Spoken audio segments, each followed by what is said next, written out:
Exodus 11, strike 10, death. God said to Moses, I am going to hit Pharaoh in Egypt one final time, and then he will let you go. When he releases you, that will be the end of Egypt for you. He won't be able to get rid of you fast enough. So, here's what you do. Tell the people to ask, each man from his neighbor and each woman from her neighbor, for things made of silver and gold. God had seen to it that the Egyptians liked the people. Also, Moses was greatly admired by the Egyptians, a respected public figure among both Pharaoh's servants and the people at large. Then Moses confronted Pharaoh. This is God's message. At midnight, I will go through Egypt, and every firstborn child in Egypt will die.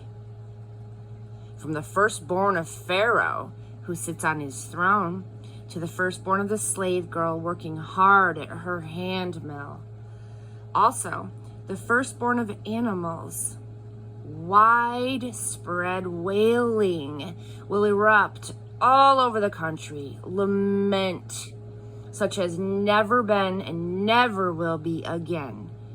But against the Israelites, man, woman, or animal, there won't be so much as a dog's bark, so that you will know that God makes a clear distinction between Egypt and Israel. Then all of these servants of yours will go on their knees, begging me to leave. Leave, you and all the people who follow you, and I most certainly will leave. Moses, seething with anger, left Pharaoh. God said to Moses, Pharaoh's not going to listen to a thing you say, so that the signs of my presence and work are going to multiply in the land of Egypt. Moses and Aaron had performed all of these signs in Pharaoh's presence, but God turned Pharaoh more stubborn than ever.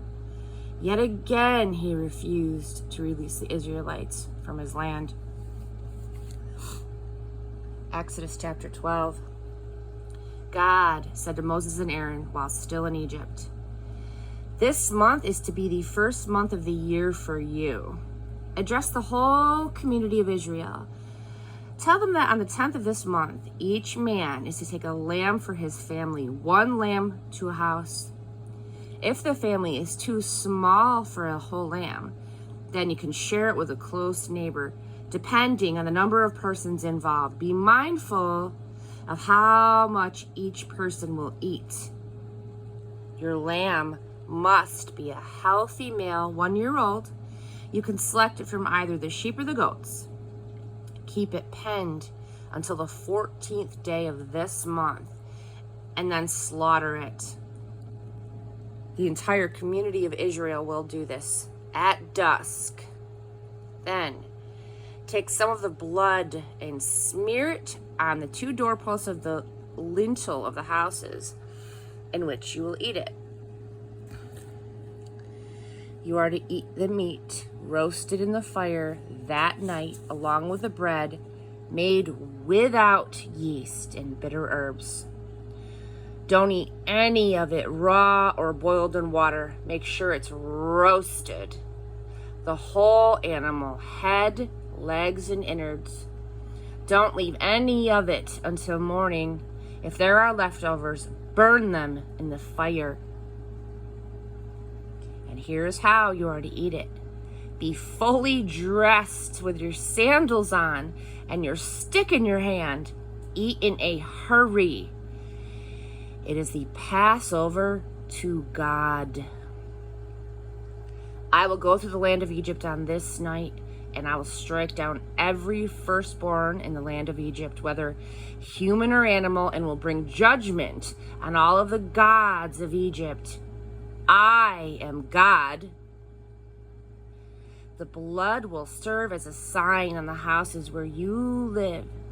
When I see the blood, I will pass over you. No disaster will touch you when I strike the land of Egypt.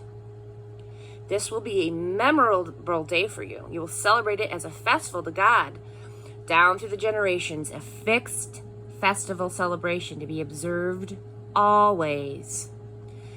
You will eat unraised bread, which is mastath, for 7 days. On the first day, get rid of all of the yeast from your houses. Anyone who eats anything with yeast on the first day to the 7th day will be cut off from Israel. The 1st and the 7th days are to be set aside as holy. Do no work on those days. Only what you have to do for meals. Each person can do that. Keep the festival of unraised bread. This marks the exact day that I brought you out in force from the land of Egypt. Honor the day down through your generations, a fixed festival to be observed always. In the first month, beginning on the 14th day at evening until the 21st day at evening, you are to eat unraised bread. For those 7 days, not a trace of yeast is to be found in your houses. Anyone, whether a visitor or a native of the land, who eats anything raised shall be cut off from the community of Israel. Don't eat anything raised, only matzah. Moses assembled all of the elders of Israel. He said, select a lamb for your families and slaughter the Passover lamb. Take a bunch of hyssop and dip it in the bowl of blood and smear it on the lintel and on the 2 doorposts. No one is to leave the house until morning. God will pass through to strike Egypt down. When he sees the blood on the lintel and the 2 doorposts, God will pass over the doorway. He won't let the destroyer enter your house and strike you down with ruin. Keep this word. It is the law for you and your children forever. When you enter the land which God will give you as he promised, keep doing this. Amen. When your children say to you, why are we doing this?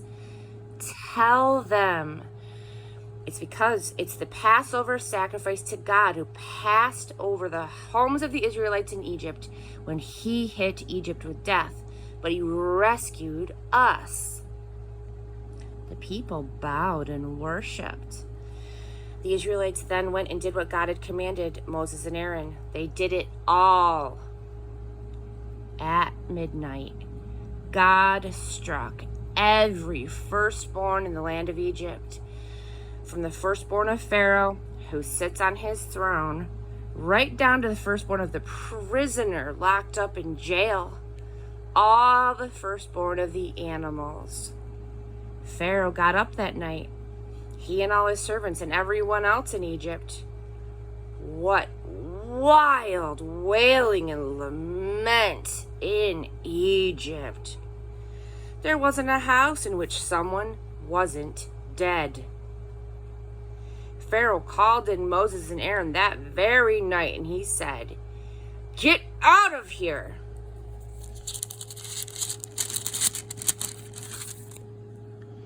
And be done with you, you and your Israelites. Go worship God on your own terms, and you take your sheep and cattle as you've insisted, but go and bless me. The Egyptians couldn't wait to get rid of them. They pushed them to hurry up, saying, "We're all as good as dead." The people grabbed their bread dough before it had risen, bundled their bread bowls in their cloaks, and threw them over their shoulders. The Israelites had already done what Moses had told them. They had asked the Egyptians for silver and gold things and clothing. God saw to it that the Egyptians liked the people and so readily gave them what they asked for. Oh yes, They picked those Egyptians clean. The Egyptians moved on from Ramses to Succoth, about 600,000 on foot, besides their dependents. There was also a crowd of riffraff tagging along, not to mention the large flocks and herds of livestock. They baked unraised cakes with the bread dough they had brought out of Egypt. It hadn't raised. They had been rushed out of Egypt and hadn't had time to fix food for the journey. The Passover. The Israelites had lived in Egypt for 430 years. At the end of 430 years, to the very day, God's entire army left Egypt. God kept watch all night.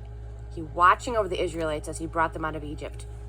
Because God kept watch, all Israel for generations will honor God by keeping watch. This night, it's a watch night. God said to Moses and Aaron, "These are the rules for the Passover.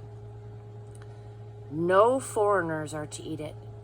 Any slave, if he's paid for and circumcised, can eat it. No casual visitor or hired hand can eat it. Eat it in one house. Don't take the meat outside the house. Don't break any of the bones. The whole community of Israel is to be included in the meal. If an immigrant is staying with you and wants to keep the Passover to God, every male in his family must be circumcised. Then he can participate in the meal. He will then be treated as a native son, but no uncircumcised person can eat it. The same law applies to both the native and the immigrant who is staying with you." All of the Israelites did exactly as God commanded Moses and Aaron. That very day, God brought the Israelites out of the land of Egypt, tribe by tribe.